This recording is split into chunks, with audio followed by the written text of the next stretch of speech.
Worldwide, we're looking at approximately 350 million people with diabetes.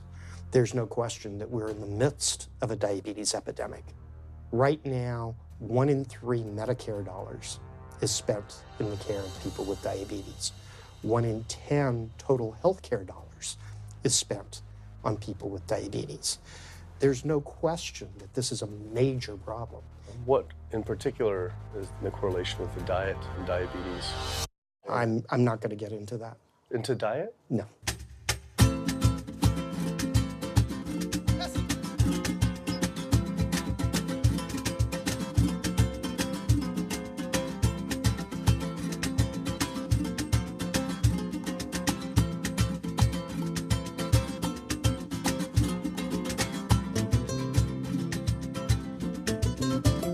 My name's Kip. I'm a filmmaker from San Francisco and I have a confession to make. I'm a recovering hypochondriac.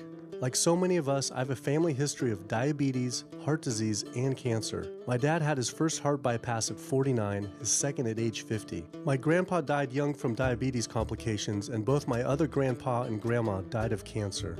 I was always paranoid that I would also get one of these diseases. Like any good hypochondriac, WebMD Symptoms Checker was essentially my browser's homepage. Even in my teens, I took Metamucil every day and a daily aspirin. I read all the latest self-diagnosis books, I ate every multivitamin I could get my hands on, and I was obsessed with bodily functions. I followed all the large health organizations' recommendations for preventing disease. I exercise regularly, don't smoke, don't drink soda, get enough sleep, reduce stress, and grew up eating what I thought was a healthy diet. Until World Health Organization this morning has classified processed meat such as bacon and sausage as carcinogenic, directly involved in causing cancer in humans. Processed meat is clearly linked to an increase in cancer. Hot dogs or bacon could be just as dangerous as smoking cigarettes. the World Health Organization had looked at over 800 studies from 10 different countries, finding a direct link to consuming processed meat and cancer. Just one serving of deli meats daily increases your risks of colorectal cancer by 18%.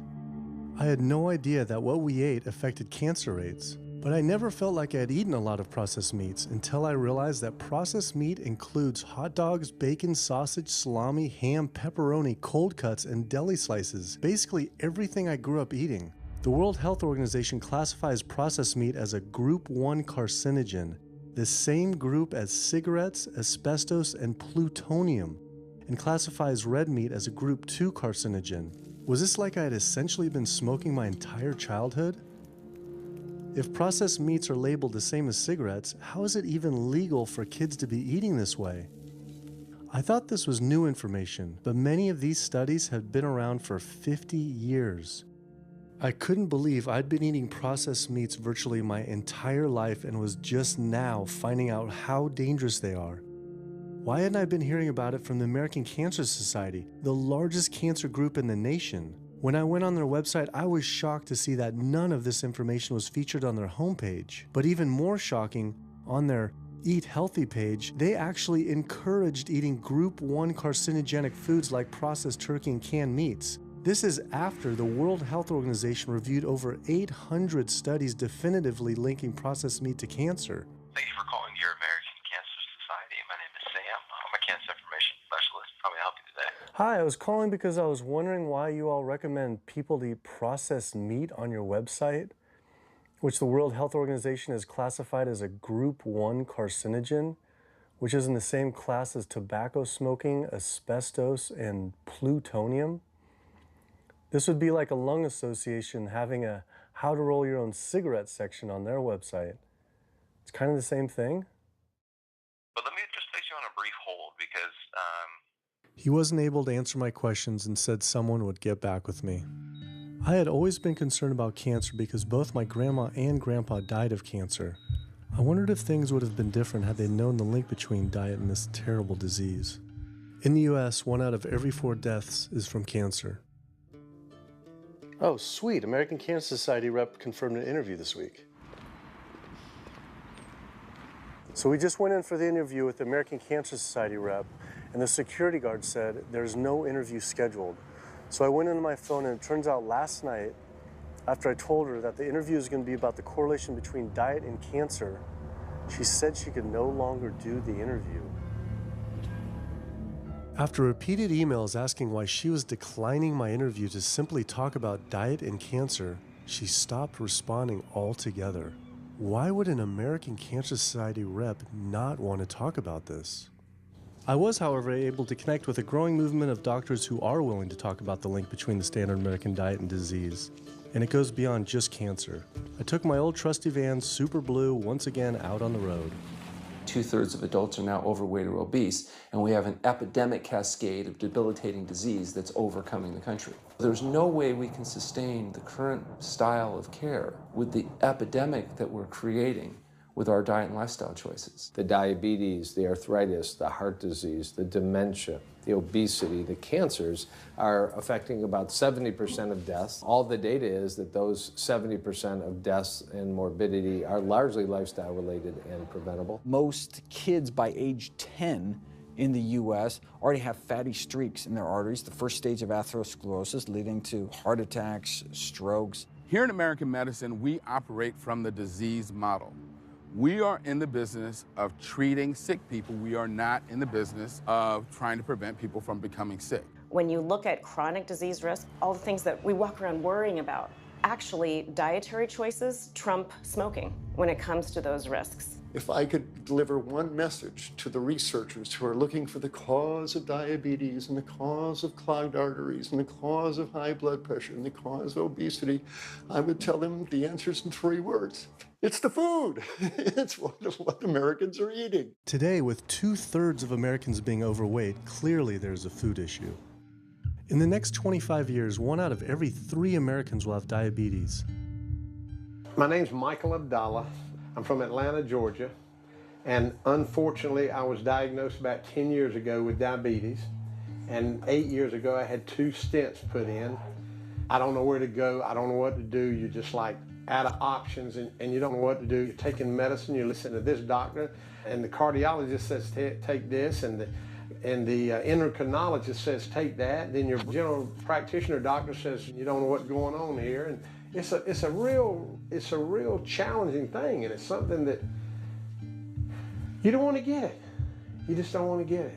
Government and media almost exclusively blame lack of exercise and sugary foods as a cause of diabetes. But I wanted to talk with an actual expert on the role of diet and diabetes. I went to speak with premier physician, diabetes expert, and researcher, Dr. Neil Barnard. What role does sugar play in causing diabetes? It drives me crazy. Diabetes is not and never was caused by eating a high carbohydrate diet, and it's not caused by eating sugar. The cause of diabetes is a diet that builds up the amount of fat into the blood. I'm talking about a typical meat-based, animal-based diet. You can look into the muscle cells of the human body and you find that they're building up tiny particles of fat that's causing insulin resistance. What that means is the sugar that is naturally from the foods that you're eating can't get into the cells where it belongs. It builds up in the blood, and that's diabetes. I had never heard that meat was associated with causing diabetes. We had always been told that sugar or obesity caused it. Renowned weight loss bariatric surgeon Dr. Garth Davis, though, agreed. Everyone thinks that you get diabetic because of carbs. They did a huge study in that EPIC study, 500,000 people. Carbs consumption was inversely related with diabetes. In other words, the more carbs someone ate, the less diabetes they had. But meat was strongly correlated. Get that aha moment. The starches, the carbs are good for you. They're not bad for you. This idea that carbs make you fat is utterly ridiculous. Carbs cannot make you fat in and of themselves. We have storage in our muscles and in our liver for carbs called glycogen. So when we eat carbs, we either store it or we burn it. Now, eat fat, that goes straight to your fat. Your body can't turn those carbs into fat unless you're really overdoing the calories. Obesity, it's a death sentence. You're at much higher risk of getting cancer. You're almost certainly going to get diabetes. I mean, no one wants to fat shame, and we all want everybody to be comfortable with our bodies, but this movement to be comfortable with our bodies has made us comfortable with being sick, and that's a huge problem. I go into the hospital and I look around me, people on dialysis, all these sick people, and just about every disease in there is because of what people are eating. Here's the thing. If I eat a sugary cookie, The sugar lures you in like the Trojan horse, but waiting inside that cookie is a huge load of butter or shortening, and that's what fattens you up, and that's the part that leads to the diabetes. It's the fatty foods, not really so much the sugar. It's not that sugar is good for you. There's no nutrients in it. It's excess calories. But when you eat sugar, you don't get inflammation right away. When you eat sugar, you're not getting plaques forming in your vessels. When you're eating sugar, your body's going to store most of it as glycogen or burn it as calories. And so this focus on sugar has taken all the focus off meat, dairy, eggs, pork, turkey, chicken. People need to understand, if their child gets diabetes, you've just taken 19 years off their lifespan. We're talking life and death. I realized there was so much more about diet and disease that I hadn't ever learned. It felt as if this information had been practically withheld. Processed meat causes cancer. Sugar doesn't cause diabetes. I had doubt about the claims these doctors were making, so I did some searching on my own. Harvard researchers looked at 9 prospective studies finding that just one serving of processed meat per day increased risk of developing diabetes by 51%. The link between eating meat and developing diabetes became undeniable. But when I went on the leading diabetes organization's website, the American Diabetes Association, not only did they not have this information front and center, they were featuring recipes for red and processed meat. And on their recipes for healthy living, they had bacon-wrapped shrimp? What the hell? All right, send an email to American Diabetes Association, see if they'll get back to us. As destructive as diabetes is, it pales in comparison to heart disease. Over 17 million people die every year from cardiovascular disease. It is the leading cause of death around the world. Nearly 1 out of every 3 people will die from this disease. The amount of people who die from cardiovascular disease is the equivalent of 4 jumbo jets crashing every single hour, every single day, every single year. My name is Amy Resnick, and I'm from Swampscott, Massachusetts, a little bit north of Boston. And I recently went to my doctor for asthma because I had a very hard time breathing.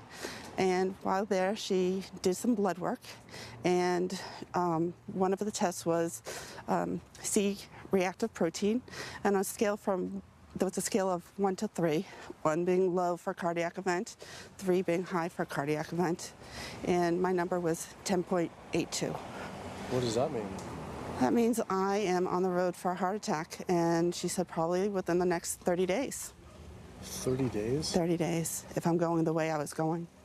I take this for my heart arrhythmia, take this for pain, oxycodone for pain, and lorazepam for stress, cyclobenzaprine for a muscle relaxer, also take Topamax and Prozac, and I also use a CPAP machine to help me breathe, and my asthma has been so bad this past year, I use it during the day as well to get some air.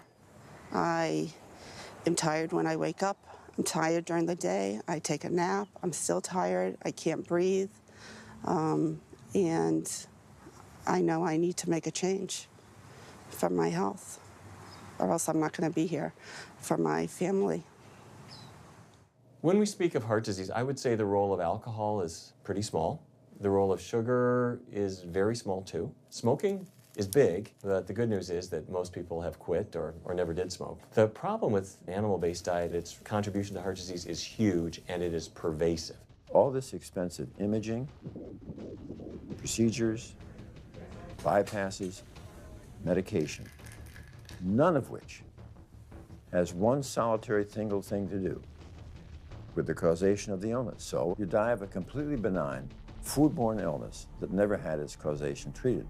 When we eat these kind of dead meat bacteria toxins, within minutes, you get this burst of inflammation within your system such that you basically paralyze your arteries. You get this stiffening of the arteries, their inability to relax normally in half. So it's not like decades down the road eating unhealthy, there'll be some damage. No, we're talking damage right then and there within minutes of it going into our mouth. Many people are given the diagnosis of Alzheimer's disease when it's not true Alzheimer's at all. The vast majority of people suffer dementia due to their tiny blood vessels in their brain clogging up up and their nerve cells being shortchanged of oxygenated blood. And guess where that blood vessel dementia comes from? Those little tiny arteries are clogging up from that steady stream of fat, cholesterol, etc. It's really quite clear from the standpoint of cancer and the standpoint of cardiovascular disease that animal protein plays an enormous role.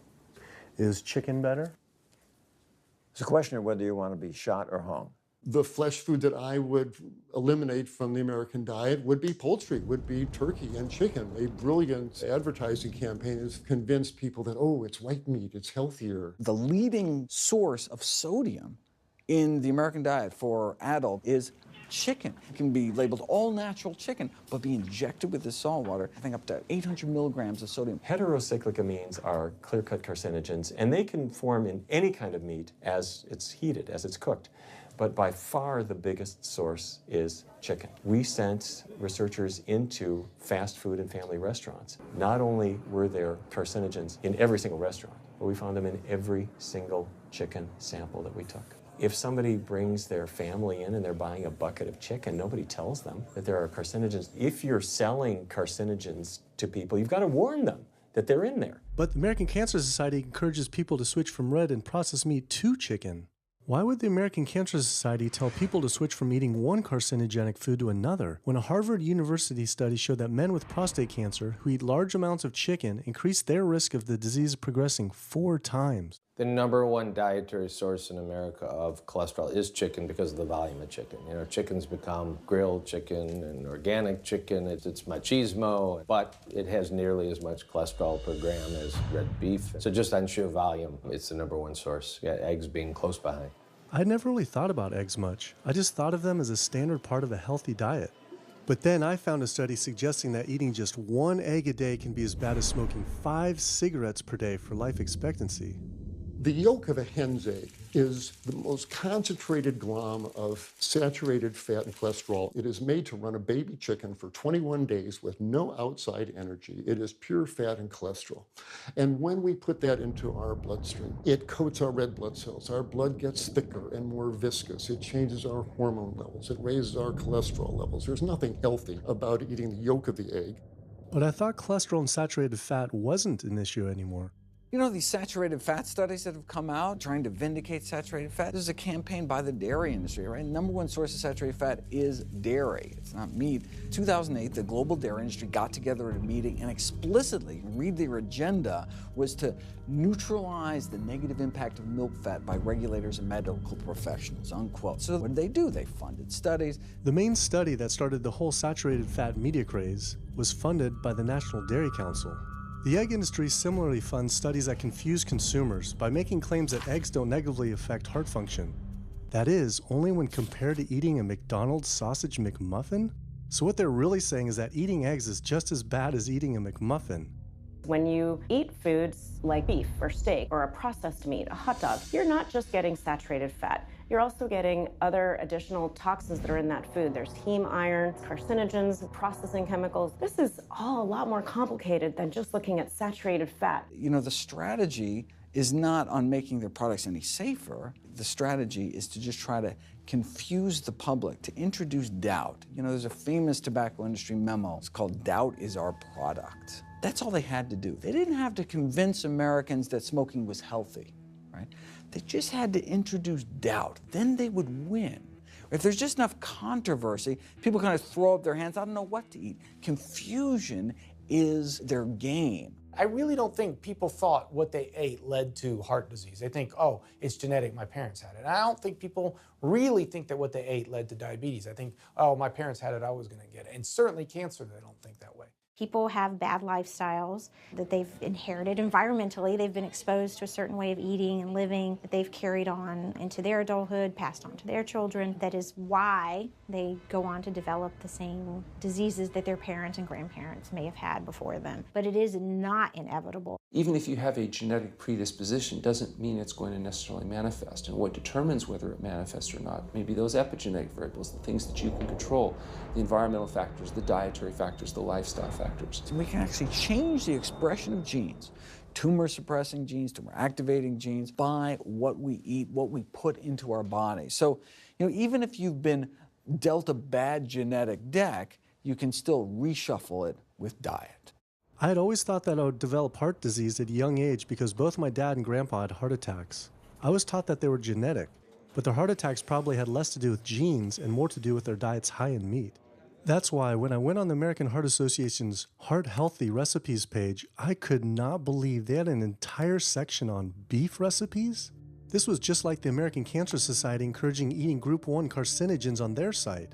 Meatloaf, pork loin, steak on your recipe list? Are you kidding me? It's like this menu is trying to give people heart attacks. At your website, we noticed Heart Healthy Recipes, and we were kind of bewildered by why there's a bunch of recipes on, a whole section on beef recipes, and there's also a section on egg recipes when there's such a strong link between beef, red meat, and heart disease.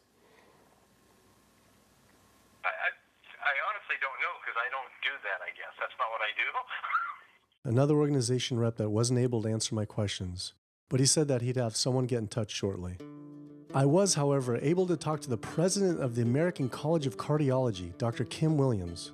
So the American College of Cardiology is a 47,000 member and growing organization with a dedicated mission to reduce heart disease and to improve patients' lives. And if you look at the incidence of hypertension and diabetes and mortality in men, they actually get reduced as you go higher and higher in terms of how much you restrict animal products. What about fish? So fish is a little different. You've got the 4 worries, which is PCBs, mercury, saturated fat, and cholesterol.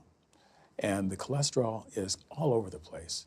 You can hit tuna in water, that'll be almost less than a glass of milk, to salmon or tilapia, which is higher than a pork chop. If you look objectively at fish, what you find is they've become essentially mercury sponges. And that's why in many parts of the country they warn you, don't have more than so many of these fish a week because it's getting too much mercury can kill you. Fish are eaten by bigger fish who are eaten by bigger fish, and these pesticides and herbicides bioaccumulate in the fish flesh. And these big fish, including the salmon, which people think is the healthiest fish, truth is the amount of pesticides and herbicides in the flesh of these fish are shocking, and they have estrogenic and cancer-promoting properties in them. They'll say, well, but don't sardines have less concentration of toxic waste product than other ones?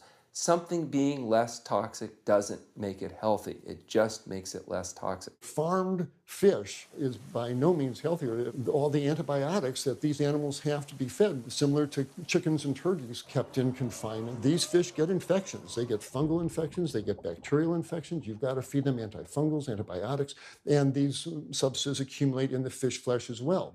I always knew that pollution was bad for our health, but I had never thought about the environmental pollutants affecting food. Dioxins, being the most toxic man-made chemicals known to science, cause all sorts of things. They cause endometriosis, they cause cancers, they cause endocrine disruption problems. Most of your exposure, 93% of it, comes from eating meat and dairy products because it climbs up in the food chain so effectively. So you can get exposed to living near these incinerators and breathing it, but it'll take you 14 years to breathe in as much dioxin as a cow will ingest by eating the grass in one day. And that dioxin will accumulate in its fat, which includes the milk and the meat, and anyone eating meat or dairy products is going to get that dose of dioxin, so it climbs up the food chain every step. Men have no way in their bodies to get rid of dioxins, but women have 2 ways. They're both involving having a baby. One is that dioxin crosses the placenta into the growing infant, and the other is that it comes out from the breast milk. So if you have a meat and dairy consuming mother breastfeeding that infant, then the highest impacts of toxic exposure like mercury and dioxins will go to that infant. Pregnant women are told, oh, certain types of fish should be avoided. But what about all these other animal products which are introducing, imagine as the fetus is developing, introducing these very harmful toxins which create reproductive abnormalities, developmental problems, and hormonal issues right as the child is developing, the most critical stage of development. It does make you worry when people say, don't you want to have a little bit of milk because you're pregnant? Don't you want to have some fish because you're pregnant? Who do you think is going to get the chemicals that are in that? All these environmental toxins and toxins from the feed that they're being fed accumulate in their tissues and are released into the mother and unfortunately to the child when you eat these products when you're pregnant. So this includes antibiotics, hormones, steroids in animal feed. Commercial animals are largely fed GMO corn and soy, which are very laden in pesticides. PCBs have been banned since the 70s, but they persist in the environment. Dioxins, all of these compounds can create hormonal, reproductive, developmental damage as well. Eating organic beef, poultry, pork, or fish will not help you avoid contaminants like mercury, like dioxins, like strontium-90, because they fall out over all sorts of farm fields and water bodies, and they don't skip over the organic fields. And so really the contaminants are coming in regardless of how these animals are raised. I had always been concerned about the possible health impacts of GMOs, but then found out that most of the world's GMO crops are actually consumed by livestock, with dairy cows consuming the most per animal. This fact, with everything I'd learned about bioaccumulation, made dairy terrifying, especially considering how much cheese I ate in my life. Cheese is an amazing product when you think about it. It's probably one of the single best foods at compromising health that you're going to actually feed to people. Think about it. You've got an animal product, so you've got all the issues of biological concentration. You have a highly processed food product, and not only does it have naturally a lot of saturated fat, but you put a lot of salt into it. There's a strong link between dairy foods and autoimmune diseases, and so that can show itself up as excessive production of mucus and exacerbation of asthma in kids who are prone to that, and even adults. And also there's an association between dairy foods and multiple sclerosis and type 1 diabetes, which is an autoimmune disease, and other rheumatologic problems. Cow's milk is baby calf growth fluid. That's what the stuff is. There's absolutely no child or human on earth who actually needs the milk of a cow any more than they need the milk of a giraffe or a mouse. Most people in the world are lactose intolerant. I mean, that's the normal state of affairs. Why would your body create this enzyme to digest lactose after weaning, after infancy? It doesn't make any sense. 73% of African Americans are lactose intolerant, 95% of Asians, roughly 70% of Native Americans, and about 53% of Hispanic Americans are lactose intolerant. Our government is encouraging Americans of color to eat foods that it knows is going to make them ill. Ultimately, what that boils down to is the government is telling me as an African American to eat food that's going to make me ill for no health benefit so that it will benefit dairy farmers as a form of institutionalized racism. Yeah, milk is a risky food for human consumption. As a pediatrician, I see on a daily basis children suffering from conditions that are linked or associated to dairy consumption, such as eczema, acne, constipation, acid reflux, iron deficiency, anemia. Cow's milk protein is the most allergenic food. People say, well, no, I want hormone-free, not injected with bovine growth hormone. But milk is this hormonal fluid, so it's just packed with sex hormones and natural sex steroid hormones like estrogen, progesterone. In fact, doesn't matter if it's conventional milk, doesn't matter if it's organic milk. Milk without hormones, that's an oxymoron. Organic dairy has just as much saturated fat and cholesterol and galactose and all the things that you don't want as conventional dairy. Dairy products in general have a lot of other products associated with it, not the least of which is pus. I mean, they actually have laws limiting how much pus you can actually have in a milk and still sell it. I believe it's like 750,000 pus cells per cc. Because, I mean, you wouldn't want too much pus and it would be like pure pus. People might object. In fact, you could think of cheese as kind of coagulated cow pus, if you would. But I was always told that we need milk for strong bones. I'm Jane Chapman, and not too long ago, finally got some x-rays of the hips and back. Severe bilateral osteoarthritis of the hips. And actually, I'm scheduled for 2 hip replacements. That's bone on bone. It's the grinding of the joints. My stability is scary. I hold on to the walls if I'm at home. I've been told to use a walker. I'm only 61. This is not how you're supposed to live when you're this old. I have a really hard time believing that that's all that's left. Researchers have studied bone development in kids and whether they get stress fractures and that kind of thing. And the kids who drink the most milk have 0 protection. Milk does not build strong bones. Harvard researchers have looked at a large group of older women. Over an 18-year period, the milk drinkers had 0 protection from fractures. So this old notion that somehow milk is going to build strong bones or protect your bones later in life, it's a myth. People that drink milk have higher rates of hip fractures, have more cancer, and live shorter lives. It turns out that countries with the highest dairy consumption also have the highest rates of osteoporosis, so clearly drinking more milk doesn't protect your bones. Doing more research, I found that dairy was linked to many different types of cancer as well. Just like many of us, I thought that the majority of cancer was due to genes, but only 5 to 10% of cancer is actually genetic.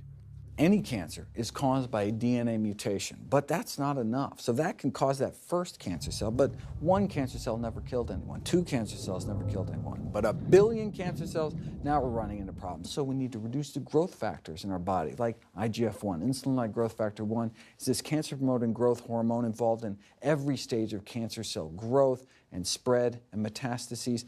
Any animal protein boosts the level of IGF-1. Dairy products increases your risk for various forms of cancer, especially those related to your hormones. So breast cancer, prostate cancer, ovarian cancer. So this is not a product, even in its most pure state, you want to be consuming because it does come with risk. I found out that dairy can increase a man's chance of getting prostate cancer by 34%. And for women who've had breast cancer, just 1 serving of whole dairy a day can increase their chance of dying from the disease 49%, and dying from anything 64%.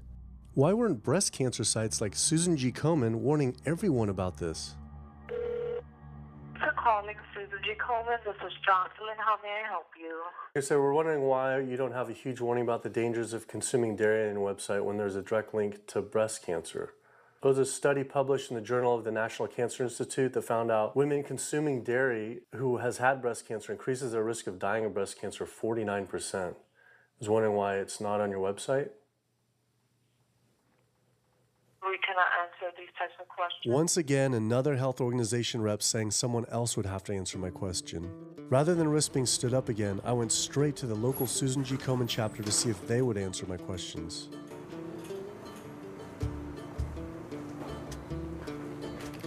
They didn't want to answer my questions in person either, and told us to stop filming, but promised they would connect me to the national office directly. Susan G. Komen's Pink Ribbon campaign had done a lot to raise awareness for breast cancer, although it was confusing to see pink ribbons on dairy yogurt containers. Breast cancer can be prevented with a healthy diet and lifestyle, but we're not. We're talking about pink ribbons and putting all the money into research for the cure. I, for one, know that I would want my daughter, my mother, me, I want to focus on not getting to that point, and that's where I would like to see more energy and effort put. I had been a hardcore cheeseaholic virtually my entire life, despite the risks, but like so many others, I seem to have been addicted to it. It turns out that the casein protein, that's the main protein in dairy products, and particularly in cheese, it breaks apart in the human digestion to create what are called casomorphins, casein-derived morphine-like compounds that go to the brain, and they attach to the very same receptor that heroin attaches to. Don't get me wrong, they're not as strong as that, but they are strong enough to make you come back again and again and again, despite the fact that you're gaining weight, you're more unhealthy than you've ever been, but that cheese just calls out to people. Casomorphin may play a role in SIDS, and sudden infant death syndrome, may play a role in autism. This is one of the reasons why we don't want infants drinking milk from cows. Human breast milk has 2.7 grams of casein per liter, compared to 26 grams per liter for cow's milk. That's practically 10 times more. No wonder it's so addictive. This talk about addiction made me think about all the drugs animals are fed. I went to the headquarters of the Center for Food and Safety, the nation's leading FDA government watchdog group, to see how concerned we need to be about drugs in our food. So that we know of, there are at least 450 different drugs that are administered to animals, either alone or in combination. These drugs are given to animals for a variety of reasons, very, very few of which are actually beneficial to consumer health. We've got drug companies that work real hard to make sure they can sell lots of drugs to people raising cows, pigs, and chickens. The pharmaceutical industry sells 80% of all the antibiotics that it makes in the United States to animal agriculture. Antibiotic residues are found in meat, other antimicrobials are found in meat, there has been ractopamine found in meat, there's been hormones found in meat. So right there you're talking about 4 different drugs that could be, in the same piece of meat. The pharmaceutical company is supposed to show the safety of animal drugs. They're not really testing to see what the impacts of these drugs are on humans. They're really looking to see what the impacts of these drugs are on animals. When we try to get information on some of the health studies and the environmental studies, from federal agencies, we get back page after page of blacked out information because the company claimed confidential business information. Consumers have no idea what is in the products that they consume. So how sick something makes me and how bad it pollutes the environment is a secret for a company. In the animal agriculture industry, as in the tobacco industry, these companies really have a vested interest in making sure that the public doesn't have information about their effects and what risks are really posed to consuming them. You have this system where animals are living in their own waste. They're living next to animals that are sick or even dead, and they're stuck in cages with these animals. The bacteria tends to spread, so that the pathogens that are being created in these filthy conditions are breeding resistance to antibiotics, and the public are becoming exposed to those. We already have people dying from salmonella and other things that you eat. We're having about 3,000 people die every year in the United States. That's more than the number of people that were killed in 9/11 in the Twin Towers in New York. If we had some terrorist organization killing 3,000 people a year, we would be all over it. The antibiotic-resistant bacteria deaths that we have, on top of that, you get 20,000 people dying a year. That's 7 9/11s every year. Can you imagine if that many people were being killed by some terrorist group in the United States every year? We would find them. You know, the World Health Organization has said we're nearing a post-antibiotic era in medicine. You'll be at risk in minor surgeries to have a fatal infection. You'll be at risk going to the dentist if you have a tooth extracted. Or it'll be like Civil War medicine. You get an infection in your leg and you cut your leg off. So you have this very dangerous situation. By crowding these animals in, they become a perfect engine for generating a new flu virus that can come out into the community. If you lived near a swine spray field, not even the CAFO, but the waste disposal field, you were 3 times more likely to have a MRSA infection. You can't see how it impacts the average person's life in Duplin County, North Carolina, and not be a little upset about it. From an environmental standpoint, from a community standpoint, from all other aspects, North Carolina, we're in a state of emergency. We've already had bouts of swine flu, or H1N1 as they prefer to refer to it. That particular swine flu incident was originated on a farm here in North Carolina. There's approximately the same number of hogs in North Carolina as there are people. Between 8 to 10 times the amount of feces is produced by a hog, an adult hog, as compared to an adult human. 10 million pigs in North Carolina produce the waste equal to 100 million humans. This is the equivalent of the entire U.S. Eastern Seaboard flushing their toilets into North Carolina, but there is no waste treatment. The pigs' waste falls through slats in the floors of the sheds they are forced to live in. It is then pumped into giant waste pits, which leach into rivers and streams, and is pumped out unfiltered onto fields, further polluting the environment and neighboring health. When you go back and you look at where these hog facilities are located, there's a disproportionate number of them that are located near communities of color, low-income communities. It is definitely a human rights issue. My sister, she have asthma, and you know, her brother, he have asthma. He's 3, and we don't know what she might have. I have asthma, I have sinus, I have sarcoidosis, that's the bacteria, and I have a pacemaker, which is 6 sinus syndrome. But you know, mostly everybody in this neighborhood got asthma or either cancer. My neighbor there died from cancer probably just last year. My nephew down the street, he's got cancer. He's in terminal cancer, stage 4. He's not a smoker, not a drinker. And it's not in his lungs. It's in his lymph nodes. But see, if you live here and saw the way they do, you wouldn't eat no pork. Well, I don't eat bacon because I know where it comes from. When they die, they go into a box and they decompose because they swell especially from heat. A truck come and pick them up, take them to the processing plant in Rose Hill, round them up into feed, and feed it back to the hogs. If I come out this door, if he's spraying there, it's gonna come in my face. It hit you right in the face. It smells like something that you have never smelled before. It smells worse than a dead body. It's the family graveyard. I have my grandmother out there, my sisters, my brothers. When we go to the funeral, he used to spray. During the funeral? During the funeral, yes. During the funeral. Yeah, he spray. And when the people come, everybody be closing their nose up, saying how it stank. They can want to have a cookout on Sunday, he'll spray. Do you think he does it on purpose? I think so, because he just sprays Sunday. He always sprays Sunday. And in most of these area, hog houses and turkey house is in the black area or the Hispanic area. It's either or. Do you think it's also a civil rights issue? Yes, yes, I do. Yes, I do.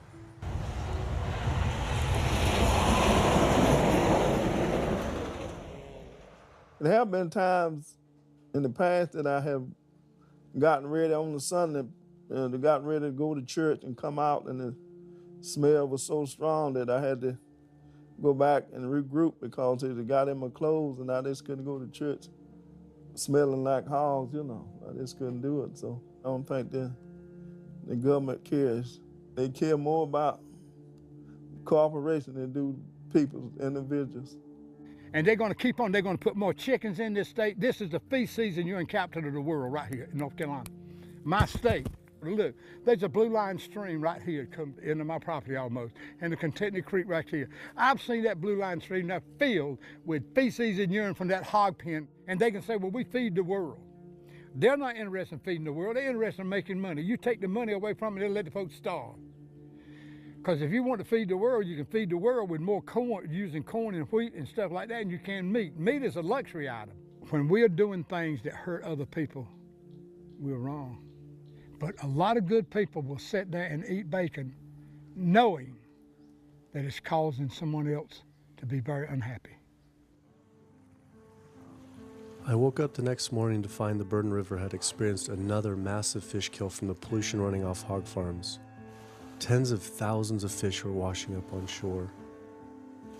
All this talk about health, I realized that I was only focused on personal health. But health started to mean so much more to me. It was about health of my family and our communities. I couldn't under good conscience support an industry that I knew was harming others. Pollution from animal agriculture isn't just an issue in North Carolina, though. Raising animals for food produces more greenhouse gases than the entire transportation sector. It is a leading cause of rainforest destruction, species extinction, ocean dead zones, and freshwater consumption.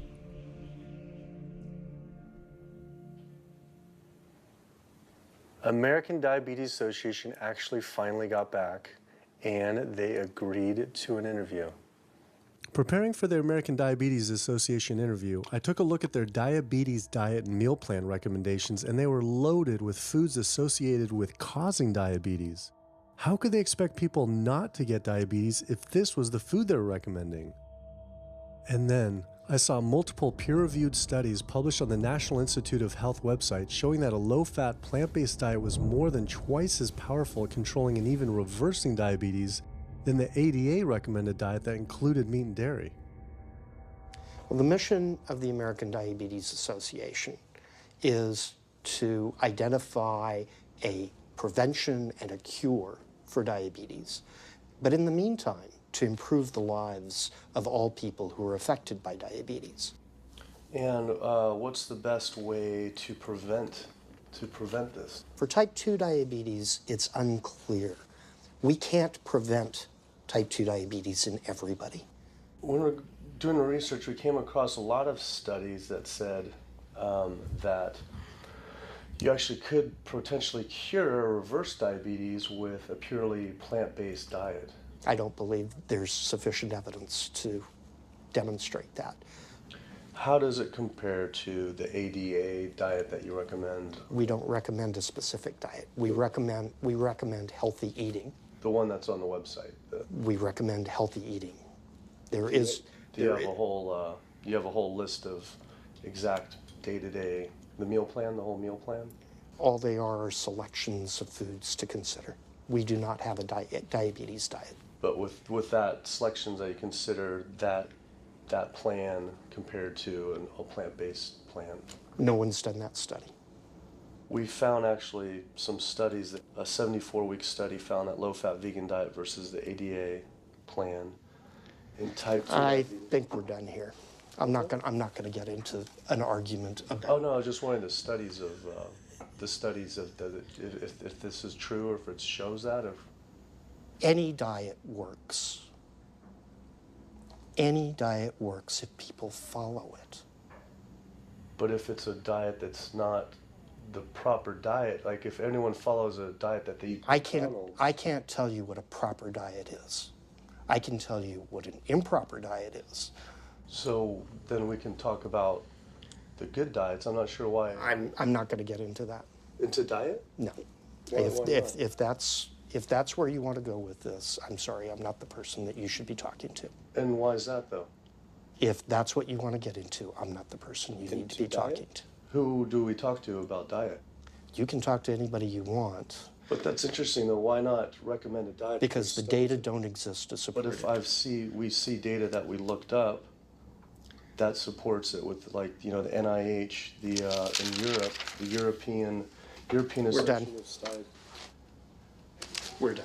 I'm sorry. I'm not going to get into that argument with you. No, it's not an argument. I'm not going to get into the argument. Why is it an argument? It's just talking about in European study of diabetes and other places that have studies why. There are lots of studies. Why is it even an argument? There are lots of studies in the literature, many of which have never been replicated or, frankly, are wrong. That's why we do peer review, okay? The European Association of Study of Diabetes has been peer reviewed? Or I don't know what study you're referring to, and in the absence of being able to see that study, I'm not going to comment. I could show it to you. I'm sorry, I don't have the time for that. I just don't understand why it's an argument, though. Okay.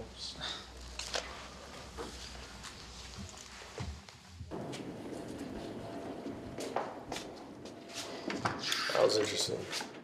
What he wanted to talk about was people living longer with diabetes. But once you mention eliminating diabetes or prevention, oh, whoa, now you cross the line. Prevention and cure, whoa, let's not go there. Not only did Dr. Ratner, the chief medical officer of the American Diabetes Association, not want to talk about diet, but the fact that he had such an emotional reaction to my question made it feel I was digging into something that he didn't want uncovered. I had always thought there was no prevention for type 1 diabetes, but then I did research and came across countless studies referencing the link between exposure to dairy at a young age and type 1 diabetes. I mean, this is a food made for baby cows. Cow milk protein gets into the bloodstream, and the body says, hey, this isn't supposed to be in the bloodstream. It makes antibodies to the cow milk protein, which then attack the pancreas and destroy the pancreas. How is this possible that ADA wouldn't have this forefront on their website? Why wouldn't they be warning all parents about this, even if there were only a slight chance? Why were they recommending people to actually eat these foods linked to diabetes? It seemed all of the large health organizations were encouraging people to eat the very foods linked to the diseases they're supposed to be fighting against. American Heart Association promoting beef, American Cancer Society promoting processed meat, pink ribbons on dairy products, and bacon-wrapped shrimp on American Diabetes Association. And then it all came together. What if?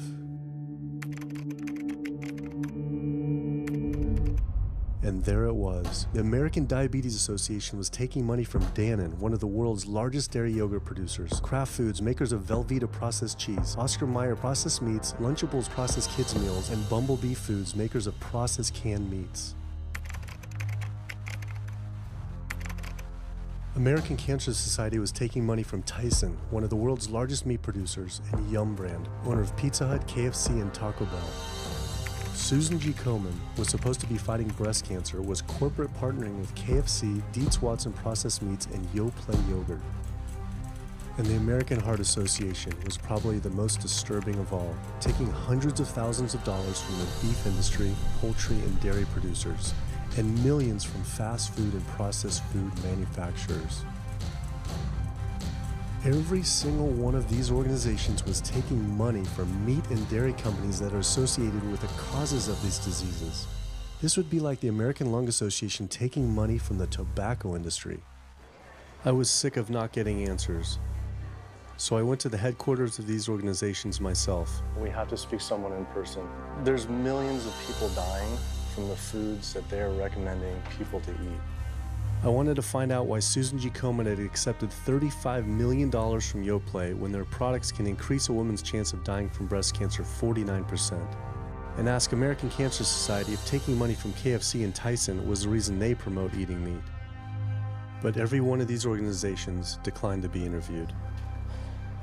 What's really sad is that we cannot trust information from these leading health organizations like the American Heart Association, the American Diabetes Association, because they are taking money from the very industries who are causing the problems that they're supposed to be helping to prevent. So that makes the truth something that you are not going to be hearing, as far as nutrition goes, from these organizations. Well, that would be the end of their funding, that would be the end of their jobs, that would be lawsuits, they would bring the entire catastrophe down upon their heads, and they would essentially disappear as organizations. This one time I got invited to a charity fundraiser for the American Diabetes Association, and I showed up and they had a whole buffet and it was all just animal products. I remember like a big thing of barbecue chicken. And I was like, I stormed out. I said, like, serving chicken at a diabetes event is like serving alcohol at an AA meeting. It just doesn't make sense. We had scheduled to film an interview with a prominent surgeon, but before we could get inside the building, the hospital's media relations manager stopped us. Actually, I understand that Dr. said that you could film here today, but unfortunately that's not going to be able to happen. I know that he advocates for patients changing their diets, but the hospital makes money off these surgeries, and the reality is he does too. So we can't do anything that's going to negatively impact the hospital, so unfortunately you're not going to be able to film here today. I was sickened by how open she was about the hospital being more interested in profits than people's health. But it wasn't just this hospital or these organizations. Even the U.S. government is involved too. Every 5 years, the U.S. Department of Agriculture creates dietary guidelines for Americans. The committee who writes these guidelines has been made up of individuals who have received money from McDonald's, the National Dairy Council, the American Meat Institute, the National Dairy Board, the National Livestock and Meat Board, the American Egg Board, Dannon, candy and sugar companies, Coca-Cola, and Anheuser, just to name a few, which means we are getting our dietary recommendations from the very industries that are killing us. And when the USDA, makes a pyramid or a power plate every 5 years for the American public, they're going to guarantee that on that plate are going to be foods which, when consumed, will result in millions of Americans perishing. The USDA, which is supposed to be protecting us, has two missions. It's supposed to protect us, and it's supposed to protect the producer. And guess what? When those two come head to head, they usually choose the producer. In internal documents uncovered by Dr. Greger, the USDA admitted that eggs cannot legally be called nutritious, low-fat, part of a balanced diet, low-calorie, healthful, healthy, can't say it's good for you, or even safe. Yet they still promote these products to the American people through federal checkoff programs. If you ask somebody if they've heard of the checkoff program, the odds are they haven't, although daily they are seeing the messaging that these programs produce. So checkoff programs are responsible for the messages that we see on TV, on the internet, on bus billboards and magazines that say things like, milk, it does a body good, or milk life, beef, it's what's for dinner, pork, be inspired, the incredible edible egg. The dairy checkoff program gave $12 million to Domino's to just market cheese-heavy products. And this is the USDA, this is the government. If you've seen those ads for the Pizza Hut pizza, the stuffed crust, or a pound of cheese, those are all government advertising schemes for the industry. How can we put more cheese on beef? How can we put more milk in a coffee? Things like that to just drive consumption of these just unbelievably unhealthful products. So McDonald's, for instance, has 6 people staffed full-time, according to records we found, whose salaries are paid for by this government program, but funded by the producers who are regulated by it. And these 6 people sit there at McDonald's headquarters and just come up with ideas. Triple cheese decker McCheese muffin stuffed bacon cheese slider? With extra cheese? Nice. Yes. You don't think of it on a day-to-day basis that these are government programs. The Wendy's bacon double cheeseburger, government program. The steak fajita at Dunkin' Donuts, government program. You would just never think that this just pure garbage from a food standpoint is coming from a federally funded program. That's one of the things that makes checkoffs so incredibly creepy, is that it is our government telling us, eat more beef, drink more milk, eat more cheese, eat more pork. One of the very effective ways that the dairy industry promotes its products is to reach children because kids are impressionable, they're going to be consumers for their entire lives, and you might as well get them while they're young. So dairy spends at least $50 million promoting its products in public schools throughout the country with posters with people with milk mustaches and messages like milk, it does a body good, or milk life. Targeting young people, right? The tobacco industry had to keep replacing their customers who are dying with new customers. The meat industry knows they have to target young people. That's why we have these foods in schools and marketing messages at a younger and younger age for kids to get hooked on all the wrong kinds of foods. So there's all kinds of parallels. School districts where processed meats are all over the place. Maybe it's going to be bacon on the menu, sausage, hot dogs, or pepperoni pizza. Any of those things are processed meats, and those are pretty much the worst of the worst with a direct link to colon cancer. And yet you have every day in the schools meal items with processed meats. If the Surgeon General puts warning labels on tobacco because of their cancer risk, why aren't the same warning labels on meat? Based on the publicly available data, we know they spend at least $557 million promoting their goods through checkoff programs. We know that they spend at least $138 million lobbying Congress. We expect that they spend a good deal more than that in figures that simply aren't publicly disclosed. The industry's lobbying power is so strong that they can create laws and push through legislation that doesn't benefit Americans in any way, such as ag-gag laws that criminalize whistleblowing or photographing abuses by this industry. Activists in the U.S. can be charged as terrorists for disrupting the profits of any business that uses animals under the Animal Enterprise Terrorism Act, to the even more ridiculous ones like cheeseburger laws. A cheeseburger law is a law that says a plaintiff cannot recover against a manufacturer, distributor, or retailer on the theory that the food made the plaintiff obese or caused an obesity-related disease. Cheeseburger laws are a direct response to a problem that the tobacco industry has had. Big Tobacco has paid $400 billion to state Medicaid programs. Cheeseburger laws proponents say, we don't want to see the same kind of thing happen to the meat and dairy industries. The fact that these laws are based on a model template called the Common Sense Consumption Act is actually ironic, because what they're saying is, you, the consumer, should have the common sense to know that our food is bad for you. I've often typified the meat industry to people who maybe don't understand its power and reach, as it's got all the money of big tobacco and big pharma, and it has the personality of the National Rifle Association. So any little thing that comes up, man, they beat it to death. Robert Martin wasn't exaggerating. When the profits of the egg industry were threatened by egg alternative company Hampton Creek Foods, extremely disturbing emails were uncovered by Ryan Shapiro and Jeffrey Light. We uncovered documents demonstrating the American Egg Board considers Hampton Creek, quote, a crisis and major threat to the future of the American egg industry. The American Egg Board considers a successful egg replacer company to be such a threat that they joke on their government email addresses about murdering the CEO. In internal government emails with the heads of the egg industry, they suggest having the CEO of Hampton Creek, Josh Tetrick, murdered, including a menacing email from the executive director of the American Egg Board.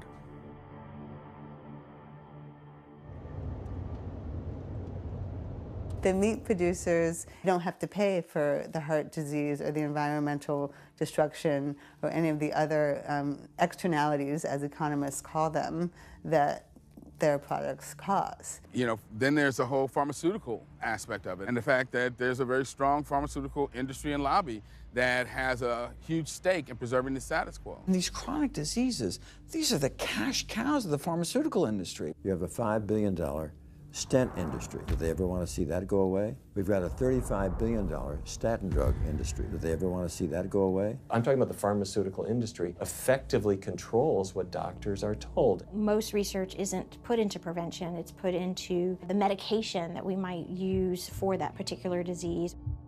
I'm on 2 different high blood pressure medicines, 6 asthma type medicines, even after 4 years of shots. And then another medicine to help take care of side effects from some of those medicines. I'm on high-level antidepressants, a couple of different pain meds for my back and hips. I'm taking about 16 drugs, not counting the insulin in the morning. I take insulin in the morning, insulin at night, you know, 32 to 34 units of insulin. Lantus to be exact. Some of these meds are for diabetes. This is for peeing. I have to use this for my prostate, and then I have to use this for the heart, and I have to use this for blood pressure. And it's just on and on and on and on. The doctors are telling me this is what I've got to do for my whole life, and it's frustrating, and it's very stressful, and I don't know how long my liver's going to last taking all this stuff.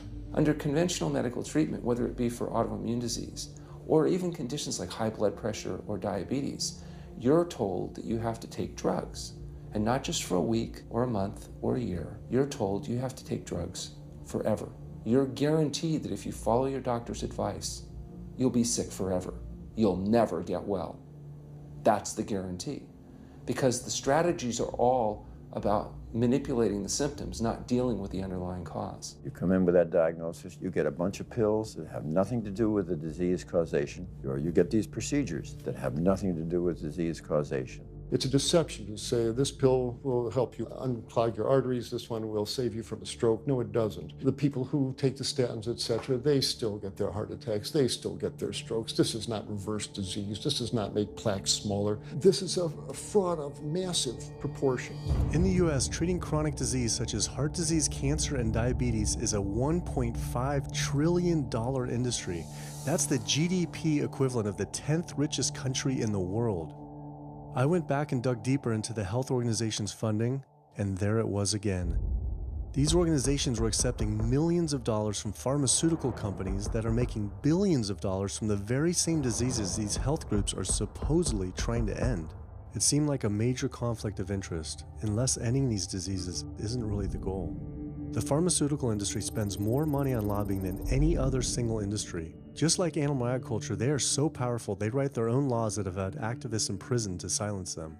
Government's in bed with anyone that gives them the most money, which is the pharmaceutical industry, which is the animal ag industries. Like, they are pumping the government full of money and resources, and in return the government's giving them what they want: subsidies, imprisoning activists that go against them. And I think it's quite telling that these industries are working so hard and spending so much money to criminalize people for simply taking a picture, for simply recording what's going on inside of these facilities and making it known to the public. They're behind walls, they're underground, they're in these secret facilities that no one knows about. But if they did, they would be shocked and outraged. And I think people would not want to think that their pharmaceuticals, that their food are coming from these places. And that's why I think the ag laws are what they are, is because they are trying to silence people into not speaking out and not showing the truth. I finally realized how deep the collusion truly is between government and these industries, and how dangerous it could be to expose them. These concerns intensified after meeting the USDA whistleblower who revealed mad cow disease in the U.S. meat supply. USDA operates like the military. So when I got on TV and that, right away USDA sent out memos to all the veterinarians and food inspectors. If anybody from the media ever contacts you, do not talk to them. Refer them to Washington, D.C., and we will talk to them. So right away, shut up everybody. American public should be very concerned about this, what's going on with USDA. Here in the United States, we have at least 4 cases of mad cow disease, but I'm almost positive there's more cases than that, but the government isn't looking for it. So what you're saying is that there could be already mad cow disease in humans. Right, and I think a lot of it was misdiagnosed. With the Alzheimer's or dementia, it takes several years, you see the progression, but to make it easier, these doctors just sign off on it as dementia or Alzheimer's without actually taking a biopsy of the brain to see if it's that, or is it actually a prion disease like Creutzfeldt-Jakob disease or mad cow disease. Do you think it's safe to eat meat? I personally don't think it's safe to eat it because of the fact how the line speeds are increasing, and also our inspectors are not well trained enough. At the present time, the line speed now is going about 220 cows an hour. That gives you about somewhere around 4 cows per minute, so that's 15 seconds per cow. These dangerous slaughter speeds means that animal waste ends up everywhere. Testing shows 88% of pork chops are contaminated with fecal bacteria, 90% of ground beef, and 95% of chicken breast sample contain animal waste bacteria. There is nothing clean about eating this way. But it just isn't waste, it's also pus-filled infections. You can see there's a bump or some kind of abscess underneath the hide. Most of the time when the hide's pulled off, Either that will open up the abscess and the pus will come out, or if it's deep-seated, when the inspectors are doing their work or the company employees, they might stick their knife into an abscess and it explodes all over the place. I had heard enough. I was utterly disgusted by the corruption, the greed, the disease, and the abuse I was learning about. The very animals we were killing us and the planet. But so many people eat meat and dairy every day of their lives, and we are so concerned about getting enough protein. Do we have to eat meat to get complete protein? Oh my God. Oh my God. You want me to jump off this Beltner Junction now? Well, first of all protein is made by plants.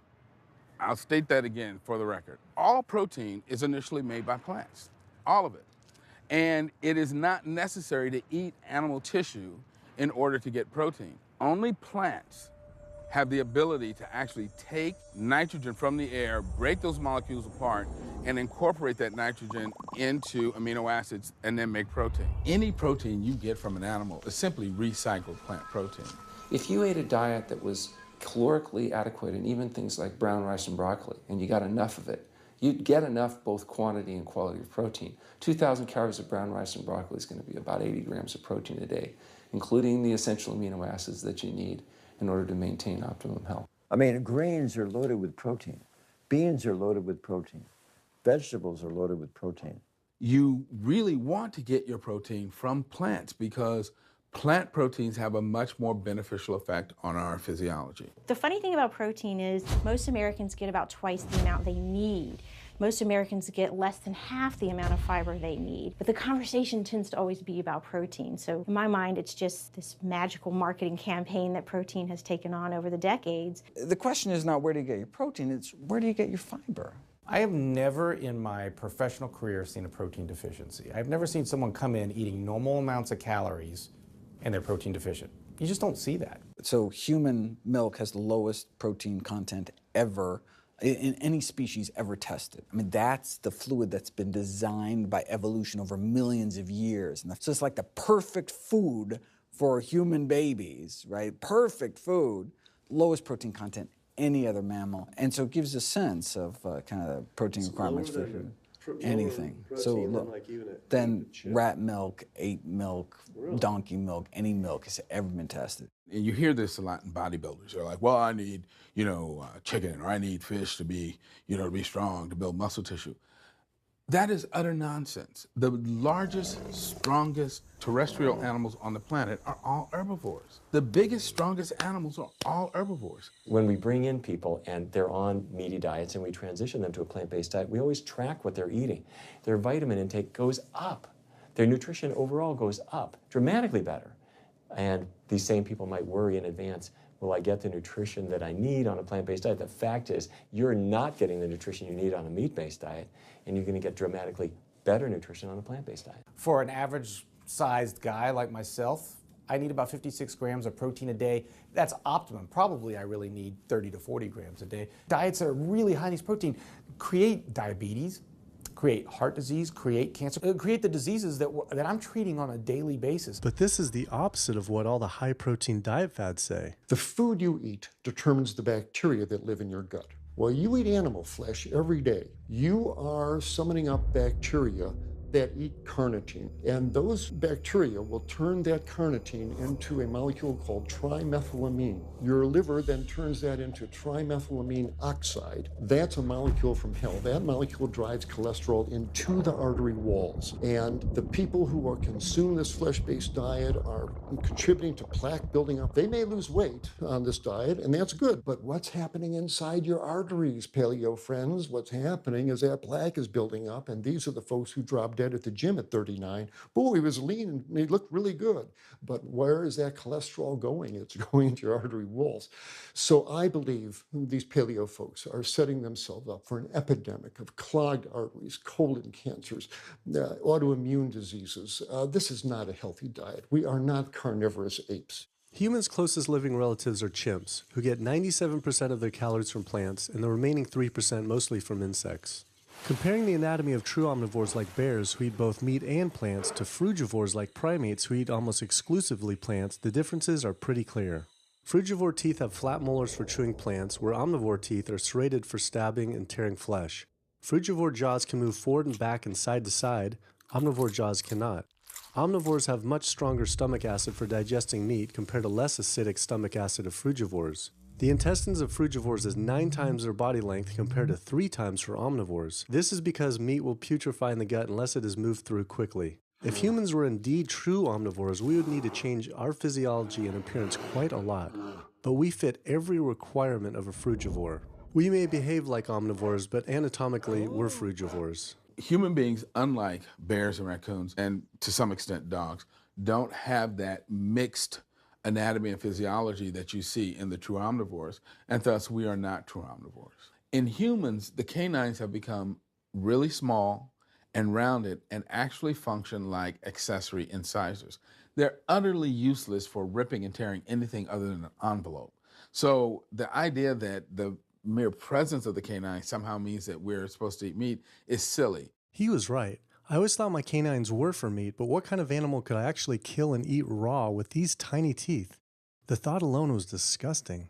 I mean, everybody loves a smoothie made with fruit and even some vegetables, but if you think about putting a fish or a piece of beef in a blender and grinding it up, the thought is absolutely repulsive. All these diseases I had learned about were from eating a diet our body wasn't designed for. What would happen if we started eating a diet our body actually was designed for? The data is crystal clear that you can stop and reverse heart disease with plant-based diets, scientifically shown. I've seen it in my own patients. People who adopt low-fat plant-based diets can actually reverse their heart disease, and that literally means watching the plaque start to go away, something they didn't think could happen. My experience with patients is, and those studies show, that when people adopt a fully plant-based diet, their cholesterol levels plummet within a few days. And if you do blood tests in a couple of weeks, you'll see dramatic improvements. Yes, your numbers are going to look great within a week or two. Your cholesterol can come crashing down. In fact, if you're on medications, your doctor may have to pull off your blood pressure medications so your blood pressure don't drop too low because it can work too good. Like that, the side effect is not having to take drugs. In a groundbreaking study published by Dr. Esselstyn following patients suffering from cardiovascular disease, 99.4% were able to avoid major cardiac events by going plant-based. Because it's not just heart disease. It's hypertension, it's diabetes, it's strokes, it's heart attacks, it's several of the autoimmune diseases, lupus, asthma, GERD, osteoporosis. I mean, there's a multitude of diseases, even rheumatoid arthritis. It can be so dramatic. When you see these poor souls with just absolutely crippled with rheumatoid arthritis go plant-based, then they come off their medication. I wanted to follow up with Jane Chapman, who had been suffering from severe osteoarthritis, and I could not believe what I saw after only a few weeks of fasting and changing her diet. So they're so amazing. See, like this only a few weeks later. I know. From going from the walker, needing wheelchair assistance at the airport, to strolling down the street, enjoying the fresh air, the sunshine.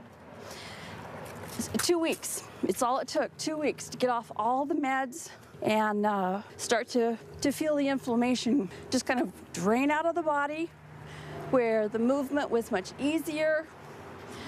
Just a lot of healing occurred very, very rapidly just by doing the right things for your body.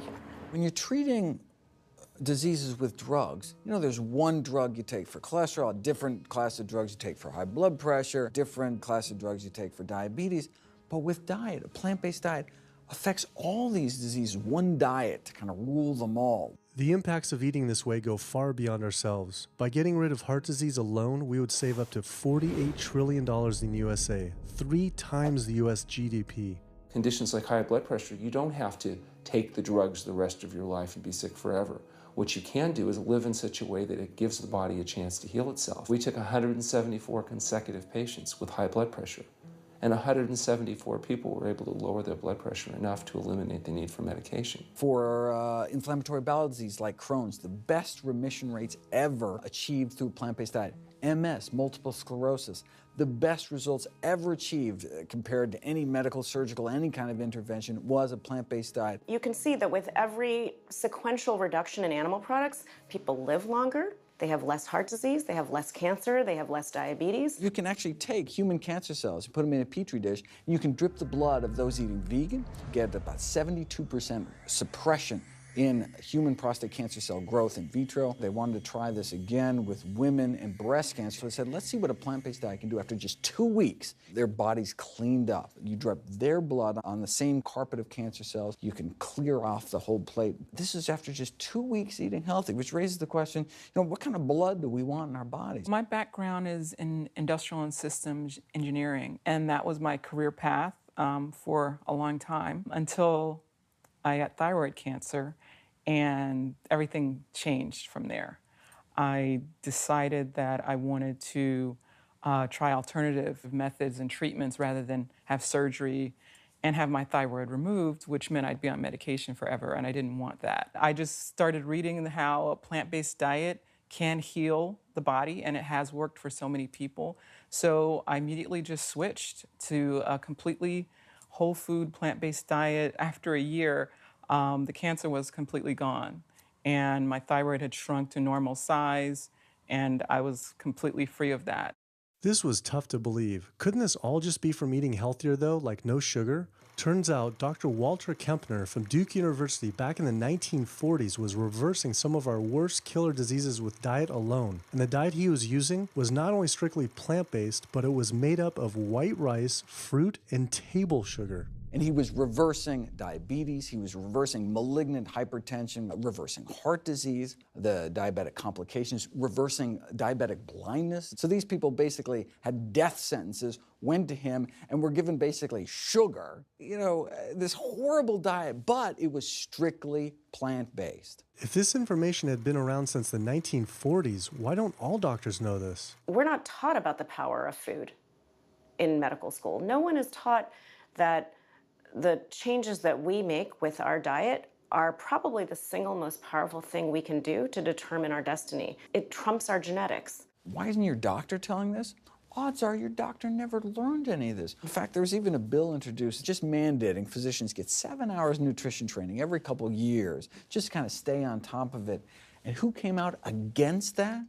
The California Medical Association. Even the family physicians, the surgeons, all the mainstream medical groups came out opposed. It's 7 hours. That's a lot, even if it's over 1 4-year period. So they're not just kind of neutral, but they're actually actively opposing nutrition education. Ironically, when patients come to doctors with questions, they assume that the doctor knows something about nutrition, and so it's kind of a double whammy that doctors haven't been taught much about nutrition. Why don't we hear about this from dietitians when nutrition is their entire specialty? Turns out the American Nutrition and Dietetics Association puts out nutrition fact sheets written by the industries themselves. The industries pay $20,000 per fact sheet and explicitly take part in writing them. So you can learn about eggs from the egg industry, and you can learn about lamb from the lamb industry. This would be like learning about the benefits of smoking from the tobacco industry. When people are eating meat, I think of it as a bit like smoking. It's sort of Russian roulette. You may not get diabetes, but your chances of getting diabetes, about 1 in 3. You may not get cancer, but your chances, if you're a man, about 1 in 2. A woman, 1 in 3. Your chances of gaining weight, 2 out of 3. It's not all diet, but most of it is. The best thing that you can do to make sure that you empty all those bullets out of the chamber and you're not taking risks with your health is to get the animal products out of your diet and eat healthy foods. I came to True North to help me with my asthma and to lose a little weight, and it's amazing. Just in 2 weeks of changing my diet, don't have to take any asthma medication, no antidepressants, no pain medication, no heart medication, nothing, no medications at all. And it's just incredible. I was taking Oxy and Advil, and I was taking 800 milligrams of Motrin 3 times a day just to get through the day because I was in so much pain. And now, nothing. Wow. Nothing at all. 2 weeks. 2 weeks, So 14 days. All that medication, you're completely off. Completely off everything. It's just been so frustrating to me because I went to so many different doctors for help, and I tried so many different medications to help me with my asthma, and nothing helped, and I was stuck on the couch for the last 10 months, unable to breathe. And now in 2 weeks' time, 14 days, I'm off my medication, and I can breathe, and I feel good, and I can walk. My life has changed, and it only took 2 weeks of a whole plant-based diet. That's incredible. Yeah. That is incredible. It really is. That's amazing. It really is. I feel so blessed and so good and just so happy to be doing this, and I'm hoping that I can be a role model for other people and not be pushy about it, because everyone's going to do it in their own time. But thank God my time is now. So. Thanks. Thanks. As powerful as Amy's story was, I knew for some, eating 100% plant-based would still seem extreme. I think there's this sense that everything's okay in moderation, right? But we haven't seen that moderation works. There really isn't a study that shows that by eating meat and eggs in moderation, you can actually turn your heart disease around and get better. But I know people who've given up meat and they felt sick. Yeah, it's unlikely that anybody's symptoms are caused by a dead, decaying flesh deficiency. The lack of highly processed animal food products in the diet is not going to be associated with the causal factor about why they're sick. There is going to be a reason why they're not feeling well, but that's not going to be one of them. So I've had people go vegan and they come back to me and they're like, I'm hypothyroid and my doctor says I'm hypothyroid because plant-based diet makes you hypothyroid. I'm like, so what does your doctor tell all his meat eaters that are hypothyroid? Well, what's an animal flesh or dairy that you can't get in plant-based? Cholesterol, heterocyclic amines, E. coli. You know, if you think about it, there is nothing in an animal-based diet that you can't get in healthier form somewhere else. The only other vitamin is vitamin B12. It's not made by plants, not made by animals either, made by little microbes that blanket the earth. So because the way we live in our sanitized world, unless you're eating bacteria-contaminated foods, we need to get a source of B12 from somewhere. And so the healthiest, cheapest, safest source is to get a vitamin B12 fortified food or vitamin B12 supplement, not to get it from meat and dairy. What about people who say they have to eat meat for their blood type or their genes? I mean, it's just like I need meat because I'm a Capricorn, or I need meat because I have an A+ blood. I mean, it's like, what do you say? No one has to eat meat. I mean, there's no vitamin, mineral, nutrient that you can't get from non-animal sources. Valentine's Day, I decided to go vegan and give up all meat, which was never in my thoughts in a million years, but I've heard so much success from people that are vegan. And so I gave up all animal products whatsoever. I've lost 29 pounds. I've been able to cut my meds in half. I've been able to cut my insulin in half. And now I'm going for the moon. I'm going to cut it all out. In the last 6 weeks, we've just had 3 grandchildren. And my ugly face is going to be around to see them graduate from high school and college. I'm going to be here. My mission is to let everybody know you do not have to suffer from diabetes and cancer and heart disease because someone in your family had it or because the doctors are telling you this is what's going to happen. You can take charge of your health and have a positive outcome just like I did. The reason I'm so committed to this is, my grandmother had diabetes and I didn't know what I know now about healing the body. And if I did, I feel like she could have lived at least a few years longer. And so it's in her honor that I do what I do. Because I could save someone else's grandmother, aunt, uncle, father from that, So I'm excited about getting the message out there. There's a common belief that eating plant-based is expensive. Not at all. It can be done in a very inexpensive way where you buy foods that are in season and you shop in the bulk bins, and that saves a lot of money. You can eliminate a lot of your expenses on your grocery bill by not buying meat and dairy because those things are expensive. Our meal plan for a family of 4 is $25 per person in the family. 2064 is your total. 2064, whoa. That's for an entire week of food. Really? An exploding movement of elite athletes are utilizing vegan diets to heal injuries, speed recovery times, and enhance their performance. Before I was vegan, I was only bench pressing 315 like 5 times. Then after going vegan, I was doing 400, 425, 465. And I was like, oh my God, this is amazing. I'm vegan and I'm bench pressing 465 pounds. This is ridiculous. And as soon as I went vegan, tendonitis started disappearing. My strength in my right arm started coming back. High blood pressure was going down. You can't be strong and be dying on the inside. That's not strong. That's weak. That's really weak because yeah, you look big and strong on the outside. Yeah, big man. No, but your heart's crying for help on the inside. You're dying. I'm a professional parkour athlete, a two-time world freerunning champion, and more recently I got into Ninja Warrior, where I'm captain of Team Europe as we won USA versus the world. For something like Ninja Warrior and parkour specifically, you really need to have a good strength to body weight ratio. So I was carrying mass that I really didn't need. And when I went vegan, you know, I lost 15, 20 pounds. I was more agile, I was more efficient, more stamina in my body. Just that extra bit of pop that I didn't have before, it just gave me that extra strength. So this is a very vibrant way to live. It can enhance you as an athlete. For me, 100% better athlete than I was before. It unlocked a whole new chapter of my training. The science is there, the health is there, the athletes are there proving that you don't need to eat dead animals to be strong, to be healthy. I started working out when I was 47 years old. All the muscles you see, I gained as vegan. I gained 15 pounds of muscles on my body, eating all plant-based vegan foods. All the aches and pains in my body, it just went away. Because I'm not ingesting so many inflaming foods, the acidic foods that animal products are. Gorillas, rhinos, and elephants, they all get their muscles and strength from eating plants. That's what I do. I travel all around the world for my surfing, and I've always been able to eat vegan. I feel like if you want something, you can make it happen. I just don't make any excuses. I would never not be vegan now that I know all the benefits and now that I know how it feels to be vegan. Every aspect of my life has been improved by adopting this lifestyle. I feel better, I perform better athletically, I sleep better, my energy with my kids is better, my focus at work is better, everything is better. My skin cleared up, kept myself trim for 9 years now doing this. All I can tell you is that I felt and I continue to feel better than I ever felt before.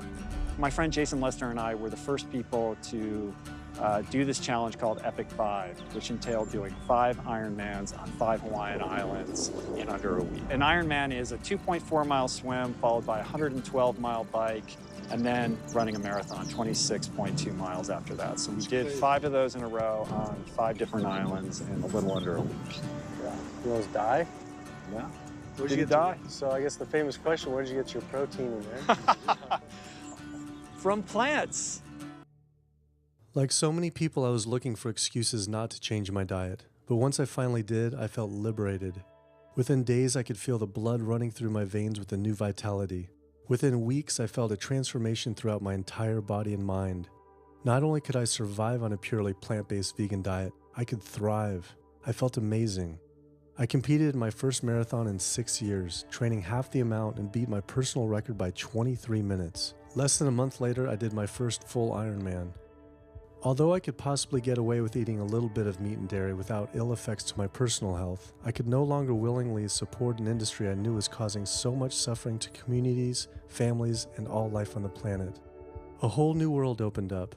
I felt whole again, connected to a greater sense of what true health is, and where true health doesn't end with me, but begins with us. If people adopted a plant-based diet, the changes we would see in our individual health, in our national health situation, and in this physical environmental world we live in would be so profound.